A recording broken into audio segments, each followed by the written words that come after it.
Assalamualaikum dan salam sejahtera pantau Kerajaan Baharu bersama dengan saya Irfan Faruqi. Dan untuk waktu ini kita ingin berikan tumpuan kepada usaha Kementerian Pendidikan KPM yang menyatakan bahawa akan memansuhkan sebarang bentuk pertandingan, sambutan atau majlis di semua peringkat yang tidak memberi impak besar terhadap pembelajaran murid dan hanya menambahkan beban tugas guru.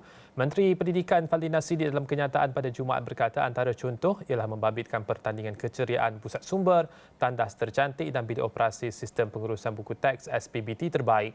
Keputusan itu antara 7 langkah segera yang diambil dalam teras KPM yang memfokuskan kepada isu kebajikan termasuk tekanan dihadapi pada guru. Kesemua langkah ini akan diperincikan pengurusan tertinggi KPM dan akan dilaksanakan bermula sesi persekolahan 2023-2024. Antara langkah lain yang diputuskan ialah mengurangkan kekerapan semakan elemen pengurusan Sekolah Standard Kualiti Pendidikan Malaysia SKPM yang melibatkan guru kepada setahun sekali sahaja. Selain itu, Fadlina berkata KPM juga akan menghadkan penganjuran sambutan Hari Guru tahunan kepada peringkat kebangsaan dan sekolah. Dan langkah terakhir ialah memperkukuh autonomi guru dalam perancangan dan pelaksanaan pengajaran dan pembelajaran serta pentaksiran bilik darjah PBD dengan menjadikan dokumen standard kurikulum dan pentaksiran DSKP sebagai rujukan.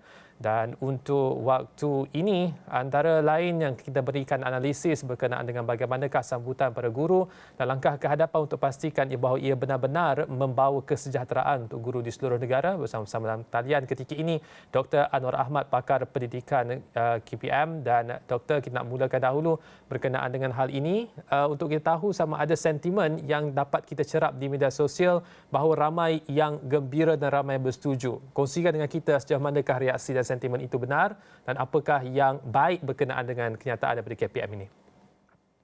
Baik, terima kasih Irfan. Betul, saya sendiri pun gembira sebenarnya. Saya pun tersenyum. Gembira sekali dengan keputusan yang telah dilakukan oleh Yang Berhormat Menteri Pendidikan Fadlina Siddiq dan juga pasukan KPM kerana mereka telah melakukan satu keputusan yang pada saya memang tepat dan sepatutnya telah diselesaikan lebih awal lah sebelum oleh kepimpinan-kepimpinan yang lalu. Tetapi apapun, ini satu keputusan yang saya anggap satu keputusan yang benar-benar mengambil kira keperluan dan juga keadaan guru-guru yang sedang berkhidmat dalam sistem pendidikan negara kita seramai lebih 400,000 orang. Dan implikasinya sangat besar sekali, khususnya dalam memberi fokus kembali kepada soal mendidik anak-anak kita dan tidak lagi terfikir ataupun tidak lagi terlalu memikirkan soal-soal yang berkaitan dengan bukan urusan-urusan pengajaran dan pembelajaran. Dan kalau kita lihat daripada 7 keputusan untuk mengurangkan beban tugas guru ni, ada beberapa perkara ataupun ada beberapa langkah yang dilihat sangat menarik minat guru-guru. Khususnya berkaitan dengan memansuhkan sambutan dan majlis yang tidak memberi impak terhadap pembelajaran murid. Dan juga yang keduanya berkaitan dengan ringkasan pengajaran ataupun kita panggil RPH yang hanya memerlukan 3 elemen saja yang sebelum ini terdapat berbelas-belas elemen yang perlu diisi oleh guru-guru. Dan bayangkan kalau guru-guru mengajar lebih daripada satu kelas, biasanya guru mengajar 7 hingga 8 kelas dan beberapa mata pelajaran, maka keputusan meringankan ataupun mengurangkan ringkasan RPH ini adalah satu tindakan yang sangat wajar. Dan sebagai pemerhati pendidikan, saya sangat mengalu-alukan keputusan KPM dan saya mengucapkan tahniah atas keberanian Yang Berhormat Menteri dan juga pasukan KPM yang benar-benar mendengar dan telah membuat satu keputusan yang wajar. Ya.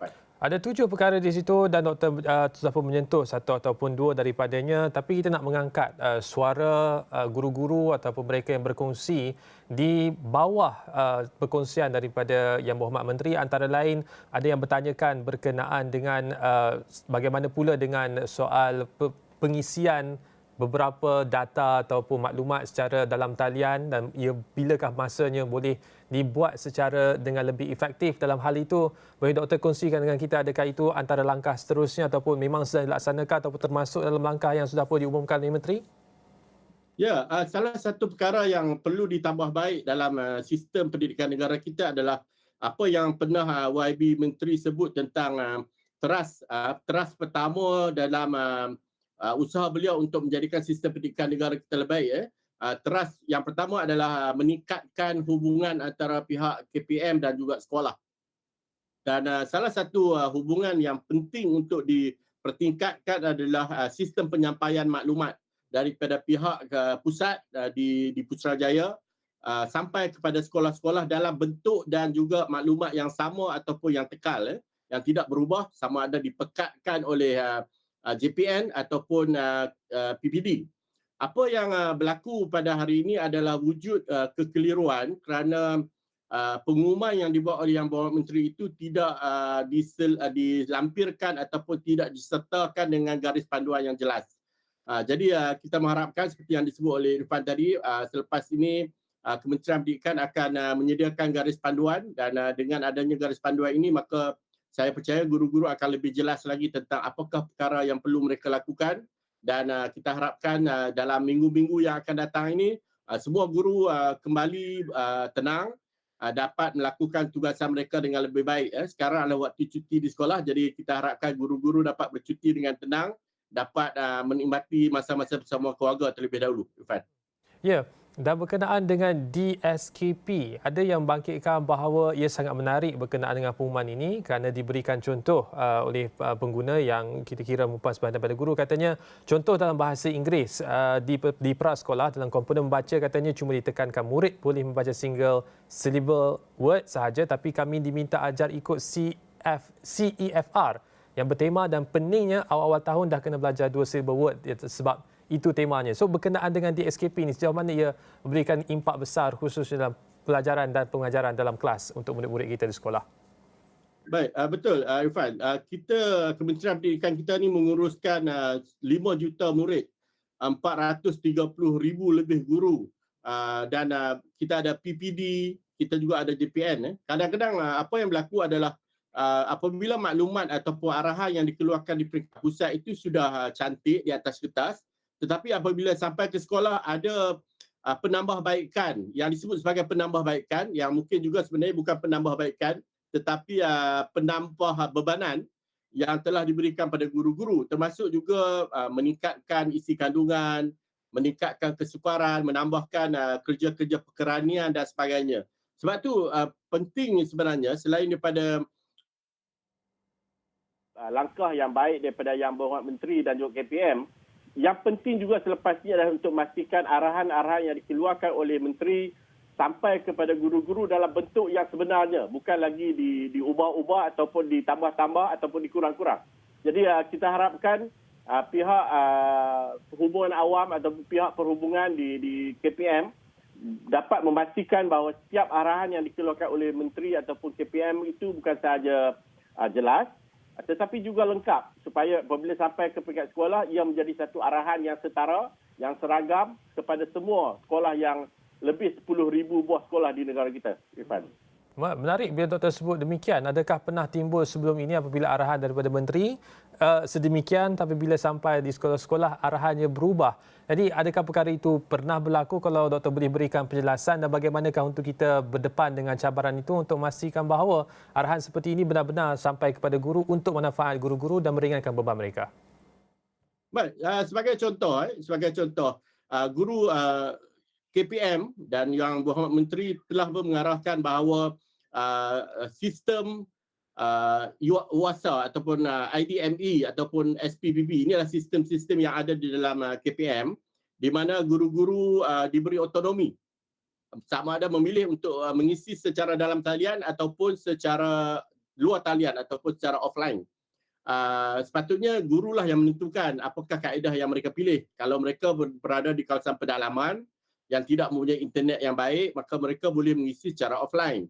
Ataupun guru-guru di kawasan bandar sekalipun yang merasakan bahawa kaedah pengisian secara offline itu lebih baik pada mereka, mereka boleh memilih cara itu. Itu adalah otonomi yang telah diberikan oleh Yang Berhormat Menteri dan KPM kepada guru-guru.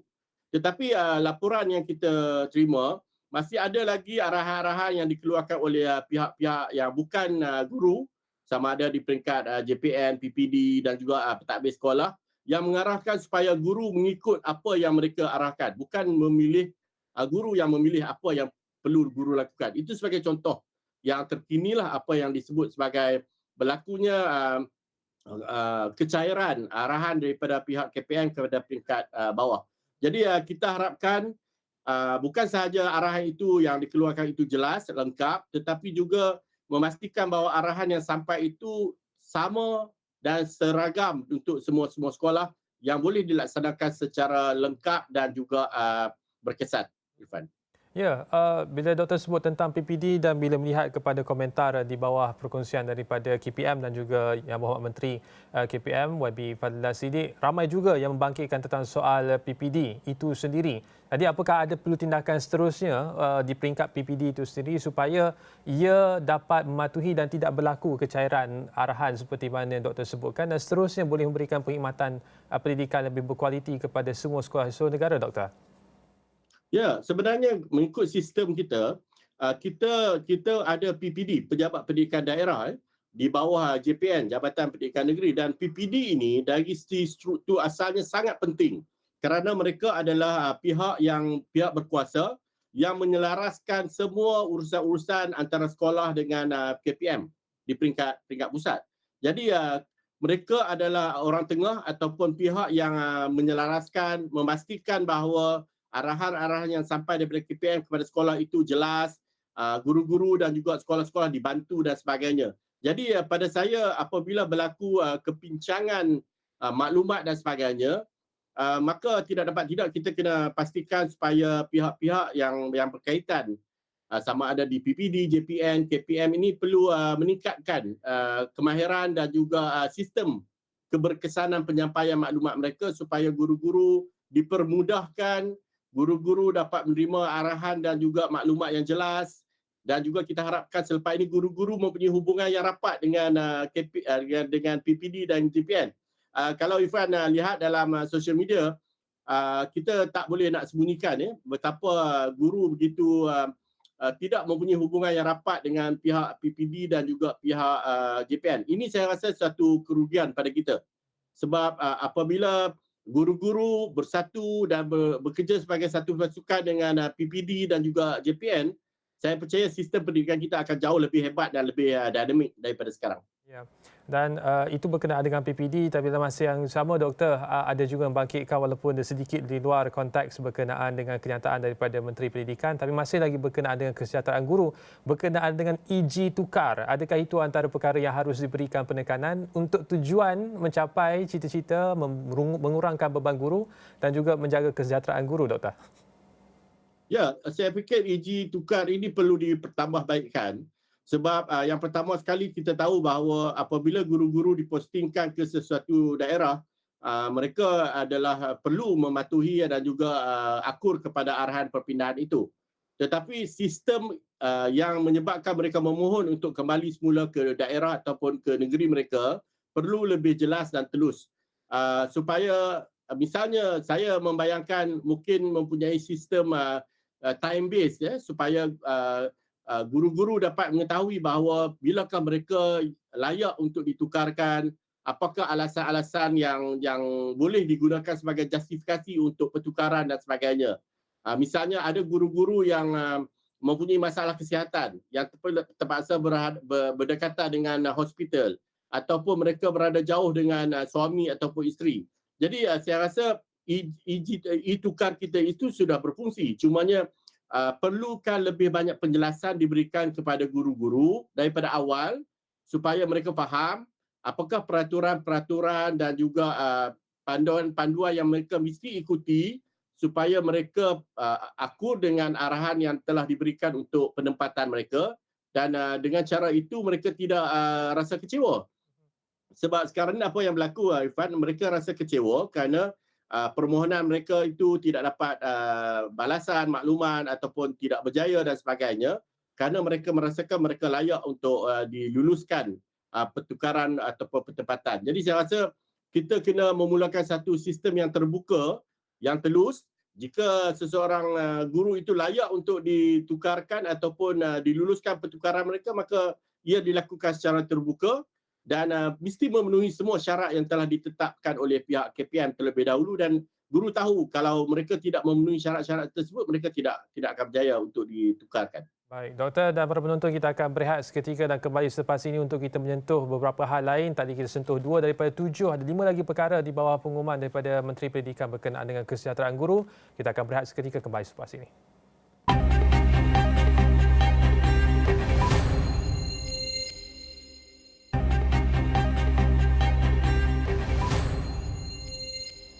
Baik, kembali dalam pantau kerajaan baru masih lagi menumpukan terhadap kenyataan yang dikeluarkan oleh Menteri Pendidikan berkenaan dengan 7 langkah ke arah kesejahteraan guru, dan ketika ini kita bersama-sama dengan Dr. Anwar Ahmad, pakar pendidikan daripada Universiti Putra Malaysia UPM. Dan Doktor, ada 2 perkara yang melibatkan tugas-tugas tambahan yang tidak ada kaitan dengan pendidikan. Itu berkenaan dengan sambutan Hari Guru, sambutan dan juga pertandingan yang pelbagai di peringkat kelas, tandas tercantik dan sebagainya yang ditekankan dalam kenyataan oleh YB Fadlina Siddiq. Hal-hal ini sejauh manakah ia akan memberikan impak kepada pendidikan, dan jelaskan kepada kita adakah ia satu rungutan yang besar di peringkat guru-guru apabila terpaksa melaksanakan semua majlis dan sambutan ini? Baik, terima kasih Irfan. Ini menarik ya.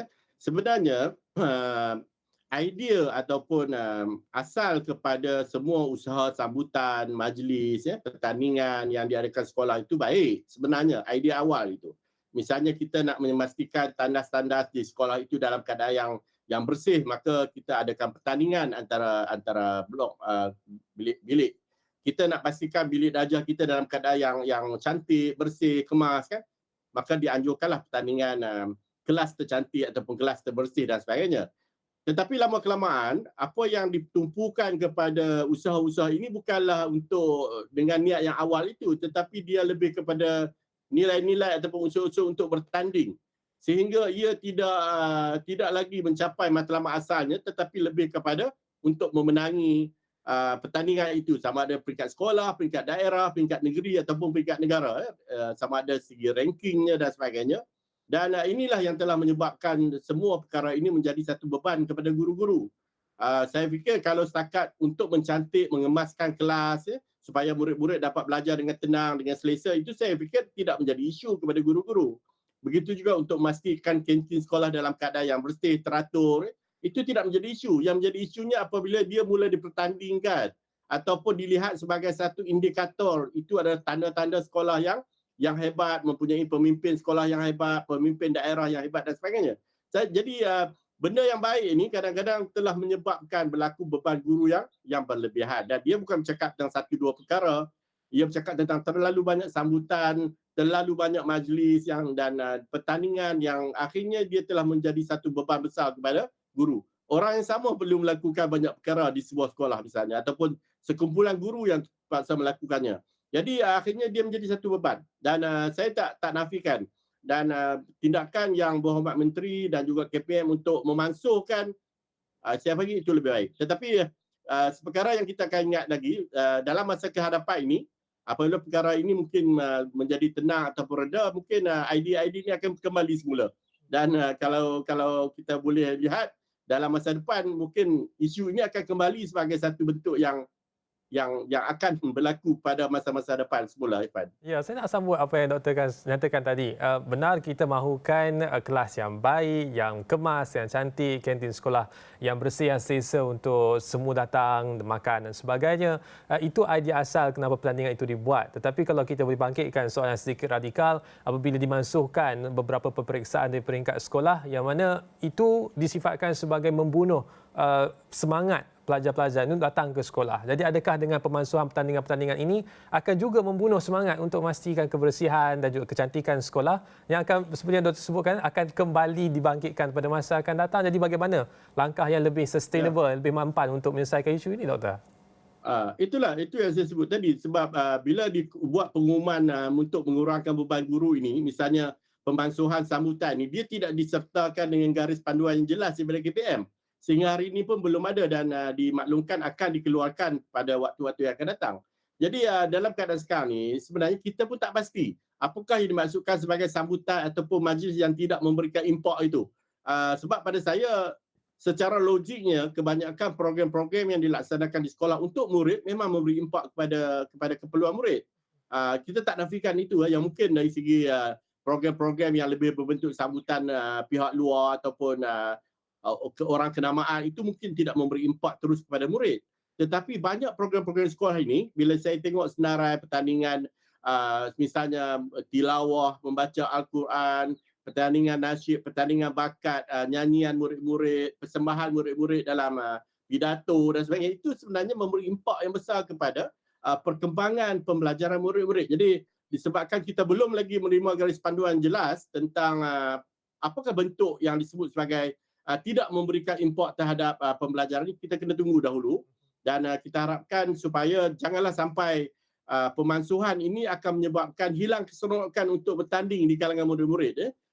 Saya rasa saya pun dulu ke sekolah seronok bertanding dengan rakan-rakan dalam permainan, dalam berdebat, dalam bersajak, dalam bernyanyi dan sebagainya. Jadi kita harapkan tidaklah sampai pemansuhan ini mengganggu usaha kita untuk meningkatkan motivasi, keseronokan, sifat saling bersaing di kalangan murid-murid. Saya rasa garis panduan ini sangat penting untuk membantu pentadbir sekolah dan guru-guru untuk memastikan dalam mematuhi arahan yang dikeluarkan oleh KPM. Pada masa yang sama juga kita tidak sampai mematikan semangat, motivasi dan keseronokan murid-murid untuk terus bermotivasi dalam bertanding sesama rakan-rakan dalam berbagai program di sekolah.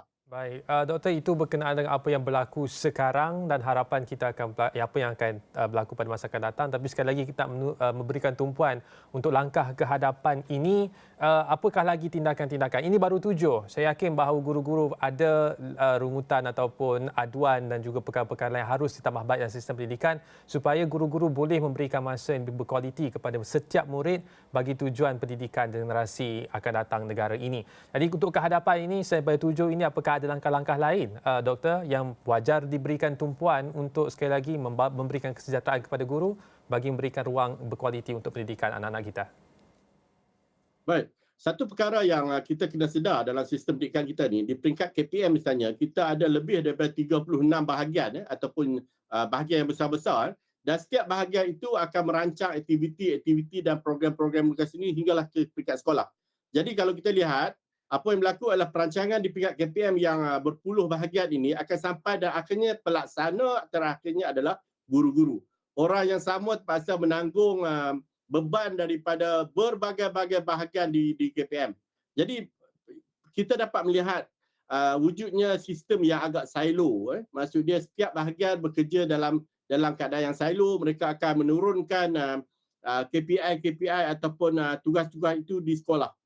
Bahagian buku teks lain, bahagian sekolah harian lain, berbagai lah. Jadi ini menyebabkan guru-guru adalah pesanan terakhir yang terpaksa menyerap semua beban-beban yang telah dirancang oleh pihak-pihak atasan.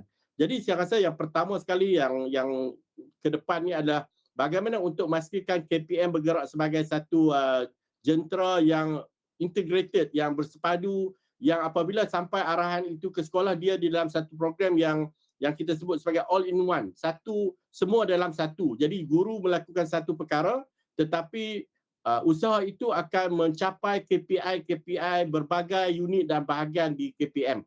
Walaupun cikgu mungkin mengadakan satu program untuk murid-murid, tetapi program itu akan mencapai matlamat, objektif dan dirancang oleh banyak bahagian di KPM.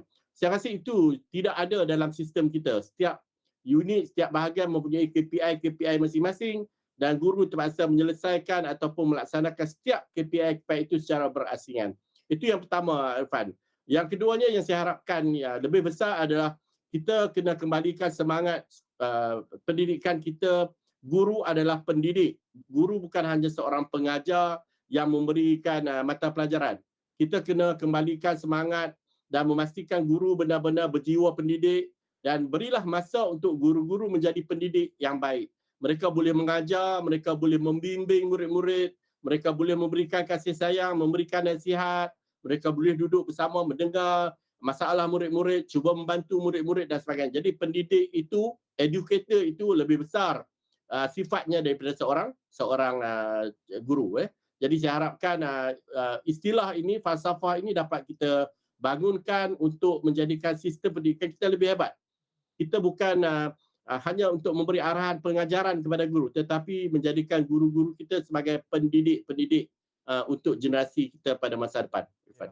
Doktor, dalam masa yang terbatas, sekitar 2 minit sebelum kita berakhir, ada juga membangkitkan berkenaan dengan penjawatan guru penolong kanan. Adakah itu antara isu yang perlu dibangkitkan supaya guru penolong kanan itu bukan hanya sekadar jawatan tapi benar-benar dilantik di kalangan guru yang boleh menyandang jawatan ini untuk melaksanakan tugas secara penuh? Ya, kita ada beberapa cadangan sebenarnya. Yang pertama sekali pembantu guru. Yang juga penting ya, saya utarakan. Pembantu guru adalah amalan di negara-negara maju. Hampir semua negara yang maju, sistem pendidikan mereka yang berada di ranking terbaik dunia mempunyai sistem pembantu guru yang membantu guru-guru mengajar. Selain itu, kita juga mesti mempunyai pentadbir-pentadbir sekolah, guru penolong kanan, pengetua, guru besar yang berwibawa dan mereka boleh membawa sekolah mereka menjadi lebih hebat tanpa perlu membebankan guru. Ini satu perkara yang menarik. Sekolah mesti menjadi tempat yang menyeronokkan, membahagiakan, menceriakan seperti yang disebut oleh Yang Berhormat Menteri Pendidikan kita baru-baru ini. Saya doakan sistem pendidikan kita akan lebih hebat, Irfan, pada masa depan, insya-Allah. Ya, itu dia Dr. Anwar Ahmad. Terima kasih kerana bersama kami untuk waktu ini, pakar pendidikan daripada Universiti Putra Malaysia. Dan selain daripada 7 perkara yang ditekankan oleh Menteri Pendidikan dalam kenyataan pada Jumaat untuk ke arah kesejahteraan guru dalam negara kita, juga disebut oleh Dr. Anwar tadi, ada sekurang-kurangnya 4 perkara berkenaan dengan pembantu guru, soal memastikan bahawa guru boleh memfokuskan kepada tugas-tugas untuk mendidik bukan sahaja sekadar mengajar dan menjadikan sekolah tempat yang menceriakan, yang boleh membahagiakan dan menyebabkan bila pelajar datang sekolah ada semangat untuk pergi ke sekolah, bukanlah bangun pagi semata-mata memikirkan tentang peperiksaan ataupun memikirkan tentang macam mana untuk menang pertandingan. Dan itu antara kupasan kita di waktu ini untuk kita memberikan tumpuan kepada bebanan guru yang cuba diringankan melalui kenyataan oleh Yang Berhormat Menteri Pendidikan, dan kita harapkan bahawa tindakan tersebut mampu memberikan kesejahteraan kepada guru dan terus memulihkan dan mengangkat sistem pendidikan kita ke arah yang lebih baik seiring dengan negara maju. Itu sahaja kupasan dan perbincangan untuk Pantau Kerajaan Baru di waktu ini. Saya Irfan Faruqi, sampai jumpa lagi.